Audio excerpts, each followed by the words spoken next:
Swayam Prabha. Digital India. Educated India.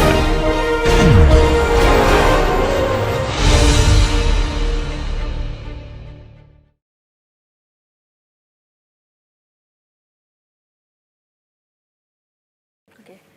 Hello everyone. My paper is basically divided into two parts. In the first part, I will briefly discuss the process of negotiating the Goan Catholic identity in India, and in the second part, I will come to Eunice de Souza's poems. Okay, so let me begin. The issue of identity negotiation is particularly relevant to the multicultural and heterogeneous society of India, which runs on caste-based discrimination. For several years, the Goans have fostered an identity of their own, which is strikingly distinct from the rest of the Indian culture. The crux of a Goan identity is intrinsically connected with the Portuguese invasion. The colonial experiences of disruption, dislocation, and identity crisis drove several Goans to identify with the culture of the Portuguese colonizers and even to adopt their religion of Catholicism. However, the larger Indian society views the issue of conversion of Goans into Christianity through the ethical lenses of purity and pollution. Specifically, the larger Hindu population, which are a majority in India, looks at the colonial period as an era of corruption and the converted Goans as polluted. Goan Catholics, on the other hand, forms a westernized minority comprising of culturally alienated people, dividing national allegiance and interrupting movements against colonialism. Significantly, a large section of the Hindu population discriminates against Goan Catholics, believing that the Portuguese colonialism had not only de-Goanized Goans, but also denationalized them to the extent of rendering them incapable of protesting against the tyranny of colonizers. For Goan Catholics, an internalization of the colonialist frames of reference proves to be an ineffective means of reaching the equal status of colonizers. Despite being constituted as mimic subjects based on colonial ideology, Goan Catholics are never granted equal power or equal opportunity as the colonial rulers. Thus, after the attainment of a certain level of resemblances with the colonial masters, Goan Catholics are barred from approaching a position of complete parity with their masters as they remain, and I quote Bhava here, almost the same but not white. Frantz Fanon in Black Skin, White Mask argues that instead of reciprocating a sense of respect towards the reformed consciousness of a colonized person, the master laughs at it, reminding the colonized black or the colored man of his inferior position. Consecutively, the Portuguese derision towards the educated, refined, and English-speaking Goan Catholics is entirely expected because granting recognition of equality to Goans would result in the abolition of differences that had constituted and even justified practices of racism and colonization. Thus, although Goan Catholics could at times pass as Portuguese, they were never permitted to enjoy total proximity or complete assimilation with colonizers. Partly rejected by both the Indian and Portuguese Britain, Goan Catholics are thought to constitute a hybrid or transnational community noted for its inherent trait of flexibility. However, instead of projecting Goan Catholics as role models of India's secularism and religious syncretism, it is necessary to recognize the lack of agency, responsibility, and stability associated with their hybrid existence. Therefore, rather than offering a relief from the colonialist binaries or the numerous possibilities of a third space, hybrid figures like Goan Catholics suffer from continuous and violent oscillations between the two sides. If not by the Portuguese colonizers, a way out of the intermediary existence of Goan Catholics was initially suggested by the Indian nationalists and their Hindu leaders who sought to reclaim the Goan support by referring them back to a glorious period of Indian history of which they too were an integral part. Projecting the Portuguese affiliation of Goan Catholics as a transient and temporary cultural fallout or an accidental phase, such nationalists harped on the stronger, deeper and more natural bonds of Goans with the other Indians and their common aspiration for a sovereign, independent and unified motherland. The Indian anti-colonialist nationalism that staged a uniform national identity based on the laudable ideals of social justice, sovereignty and unity conceived both the colonial and the native culture as homogeneous categories, ignoring the individuality of communities that would prefer to exist beyond the colonial binaries. Asserting that such shaping of a nation requires a simultaneous forging and fracturing of cultural bonds, Ania Lumba deliberates nationhood invoked, and I quote her, not merely by invoking and remembering certain versions of the past, but making sure that others are forgotten or repressed. Thus, it is not surprising that the anti-colonial nationalist movements promoted the erasure of all social divisions that could have displayed India as a fragmented and disorganized nation in front of the Britishers. This constant tug of war between the attempted suppression and recognition of the distinct identity markers of a peripheral community leads to the production of what Bhabha terms as hybridity. Bhabha points out that, and I quote him, the trace of what is disavowed while discriminating between the mother culture and its bastards, the self and its doubles, is not repressed but repeated as something different, a mutation, a hybrid. Such a notion of hybridity is ambiguous in the sense that it neither suggests an inversion of the power equations between the dominant and the marginal cultures, nor the emergence of a third term that resolves the tension between them. The conception of a unique and unified national identity during the times of colonial crisis, claims Shumit Sarkar, depended not only on the creation of, and I quote him, public spaces where religious differences would not be allowed entrance, but also on conceptions of composite or federal nationalism with religious communities as its building blocks. Religion and nationalism are frequently combined due to their potential of boosting each other by providing reformist directions and formulating transformative ideologies that make social changes possible.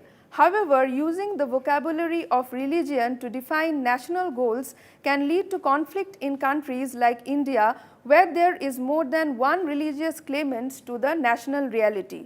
For instance, if the Goan Catholic communities practicing Christianity cannot perceive salvation taking place beyond the boundaries of the church, then all other religious conventions in India are driven by an equally uncompromising logic. In such situation, the fusion of nationalism and religion, claims Ainsley Thomas Embry, and I quote him, can become a potent source of conflict between nations within a state or even within a movement. Since the pre-colonial times, India has frequently been pushed towards a similar conflicting situation by the majority forming Hindus camouflaging their religion in the form of nationalism. Hinduism usually regards the people existing beyond its boundaries as aliens, barbarians and melachas. However, such people, argues Christophe Jefferlot, face discrimination not due to their ethnicity, but because of their non-conformity to certain rituals practiced by Hindus. Therefore, once they start observing some of these rituals, they can easily integrate into the Hindu sect, which is itself hierarchized based on the notions of ritual affinity and purity. Several Hindu religious texts have established a symbolic relationship between the indigenous caste system of India and the larger cosmic order. Further, such a relationship can be sanctioned only by the absorption or assimilation of foreign elements into the Indian social order. Thus, quite contrary to one's expectation, even a great philosopher like Tagore considers the Indian caste system to be an, and I quote Tagore here, outcome of a spirit of toleration that not only maintains social unity by holding together different people, but also allows them to enjoy the freedom of maintaining their own differences. In the case of language too, the Sanskrit language, the primary linguistic form of Hinduism, is considered the mother language from which most of the other Indian languages, including the Hindi language written in Devanagari script, have emerged. The same logic of integration motivated the Goa opinion poll, which was held in Goa on 16 January 1967 to decide the fate of the Union territory of Goa, Daman and Diu. This referendum, popularly known as the opinion poll, offered Goans the option of merging with the state of Maharashtra. Goans, however, voted against this merger and decided to exist separately as a union territory. Finally, on 30th May 1987, Goa attained statehood. Till date, Goa continues to be a culturally ambivalent state. While on one hand, Goa is considered to be the most westernized state of India, on the other hand, Goa's cultural traditions, which are based on a symbiosis of Latin and local cultural strains, depict an amazing resilience. Okay, so now I come to the second part of the paper, which deals with D'Souza's poems. Born in 1940 into a Goan Catholic family in Pune, Eunice D'Souza is a similar writer who uses the genre of poetry to examine and comment upon her unique background with keen sensitivity yet scathing wit. Written from her triply marginalized position as a Goan Catholic and a woman, D'Souza uses her poems to critique hypocrisies of the value system of the Catholic community in India and its unjust treatment of women. Her act of exposing the colonial mentalities and the religious hypocrisies of her community was often looked upon as an act of betrayal. On several occasions, her poems were disapproved by church authorities and Orthodox Catholic circles. Her first collection, Fix, comprises of 24 poems written in a confessional mode. Written in the form of hard-hitting satires, most of her poems are characterized by an ironic undertone. The targets of her caricatures are varied, starting from the hypocrisies of the church and the estrangement of the Goan Catholics from the Hindu Indians to the institution of marriage and the sexual exploitation associated with it. The first poem of this collection, Catholic Mother, draws out the figure of a devout Catholic named Francis X. D'Souza, who is considered to be the pillar of the church by the parish priest. Having produced 7 children in 7 years by the grace of God, he has turned into Father of the Year. While Francis D'Souza is praised for having a big and lovely Catholic family by the parish priest and the Mother Superior of the Church, the Catholic mother who has taken the pain of giving birth to 7 children is completely ignored. The silent figure of the Catholic mother once again portrays that speech is always associated with male paradigm and women are confined to the private realm of silence. Spivak, who dwells on the subalternity of women rendered silent by patriarchal subjugation, argues that, and I quote Spivak here, if the subaltern has no history and cannot speak, the subaltern as female is even more deeply in shadow. D'Souza's poem, Catholic Mother, gives expression to the voices of all those Goan Catholic women who have been forced to bear the glorified burden of motherhood, which is considered to be the essence of femininity and the most precious gift from God. D'Souza points out the manner in which the patriarchal discourse might overlook the unwillingness and pain of the mother who has to endure the trauma of pregnancy over and over again, even at the cost of her life. In fact, it is ironical that Francis D'Souza, who accuses India of her wicked ways and the Hindus for not having any ethics, does not realize that his act of impregnating his wife repeatedly without valuing her consent is not only detrimental to her health but also highly unethical. Through poems like Marriages Are Made and Mrs. Hermoine Gonsalves, D'Souza criticizes not only the institution of arranged marriage and the prenuptial preparations associated with it, but also the color prejudices that Goan Catholics have imbibed from their colonizers. Focusing on the socially determined role of women, D'Souza depicts the demeaning manner in which Goan Catholic women, like most of the other Indian women, are rigorously examined and measured to judge their suitability as brides. In fact, it becomes clear that such discrimination based on color also extend to Goan Catholic men. The point that D'Souza tries to make here is that if a majority of Hindu Indians discriminate or humiliate others on the basis of the caste system, Goan Catholics with their class and color consciousness are equally prejudiced. Poems such as Feeding the Poor at Christmas, St. Anthony's Shrine and Varka 1942, written by D'Souza, describe the moral pretensions of Catholic clergymen and the false charity practiced by affluent Goan Catholics.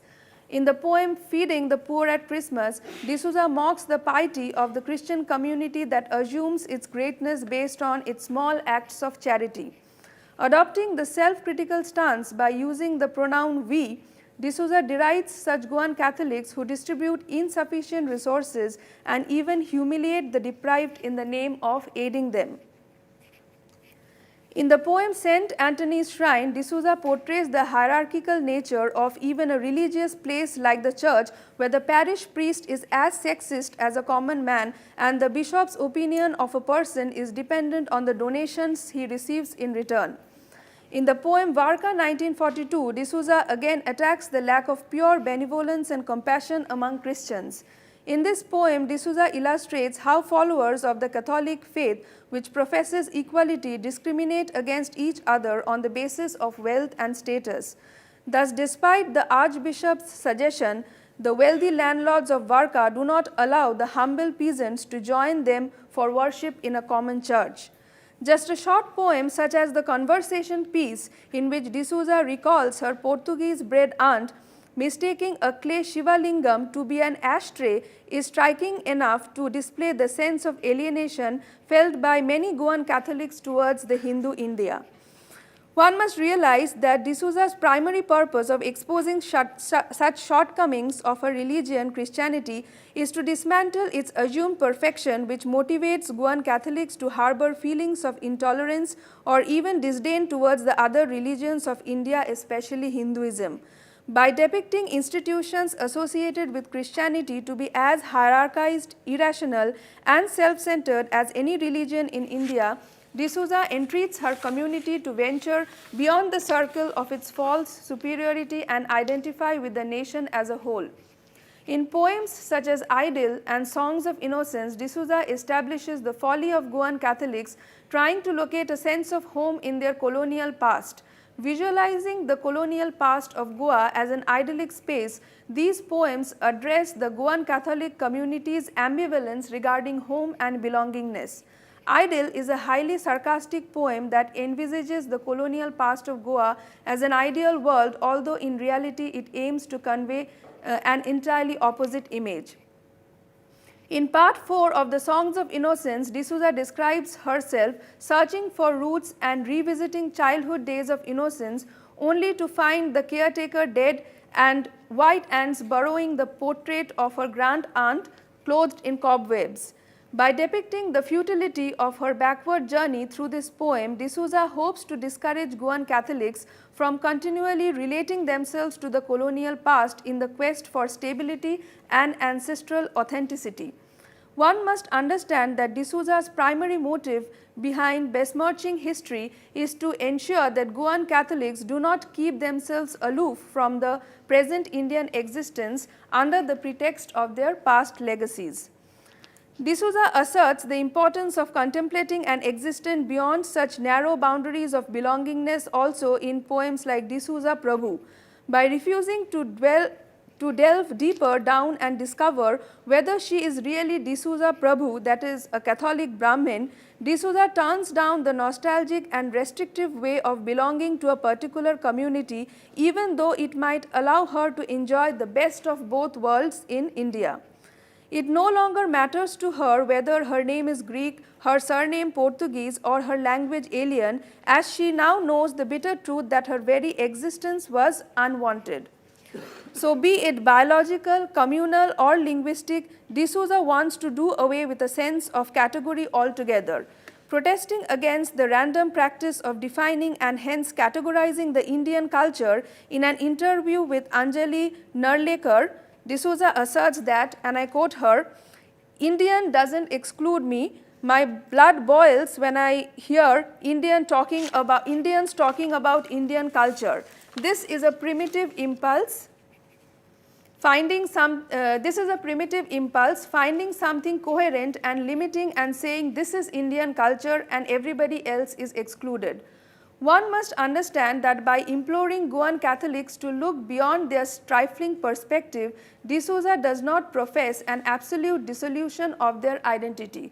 The complete immersion of a distinct Goan Catholic identity into the larger Hinduistic outlook of the nation seems neither possible nor advisable to D'Souza. Instead, she sagaciously recommends the development of a hybrid personality that would permit Goan Catholics to exercise their cultural distinctiveness in bringing harmony to the divisive society of India. For instance, the ethics of compassion associated with the religion of Christianity might instill Goan Catholics with the sensibility of being a little more empathetic and understanding towards Hindus who have been equally wounded by a colonial rule. D'Souza realizes that the only antidote to the Indian politics of marginalization based on the principles of purity and pollution can be the accommodating Christian ethics of compassion based on the principle of love. By using the feeling of compassion as a tool of cultural integration, Goan Catholics can not only maintain their cultural identity but also hope to exceed their marginal status by re-articulating the essence of India. Thank you.